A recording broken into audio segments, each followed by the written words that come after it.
Дорогие друзья, мы сейчас, нам посчастливилось встретиться с уважаемым педагогом музыки Розой Мурадовной, которая постоянно посещает такие концерты и всегда с трепетом наблюдает за работой своих учеников, которые тоже присутствовали на сцене и которые блестяще сыграли сегодняшнюю оперу «Паяццо».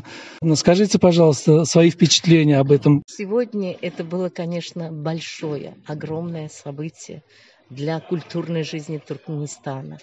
Опера «Паяццо», то, что сегодня было, это, конечно, изумительный проект, который был выполнен просто, я считаю, просто блестяще. Вы понимаете, те артисты, которые сегодня выступали на сцене, я их помню еще студентами училища, когда они молодые приходили в училище, и я была концертмейстером у них. И я вижу этот рост, огромный рост их как певцов, как личностей, как больших, они становятся большими артистами. И это меня очень радует, потому что я вижу частицу своего труда.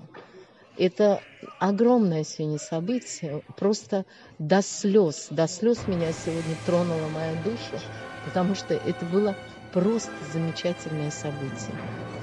Роза Мурадовна, вот бытует такая поговорка: если ученик не превзойдет учителя, то пропадет искусство или мастерство там, где он обучается. Вы можете сказать вот такое, что произошло, глядя вот на сегодняшнюю оперу «Паяццо»? Правильно. Любой ученик хороший должен перерастать, так должно быть, он должен перерастать своего педагога.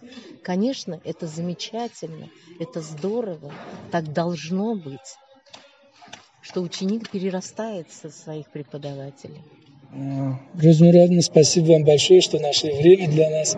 И я надеюсь, что ваши ученики еще не раз порадуют ашхабадцев и гостей столицы своим прекрасным выступлением и хорошими новыми операми совместно с итальянскими мастерами, как это произошло сегодня. Да, я тоже этого жду, я этого желаю и жду с нетерпением новых проектов. Спасибо вам большое.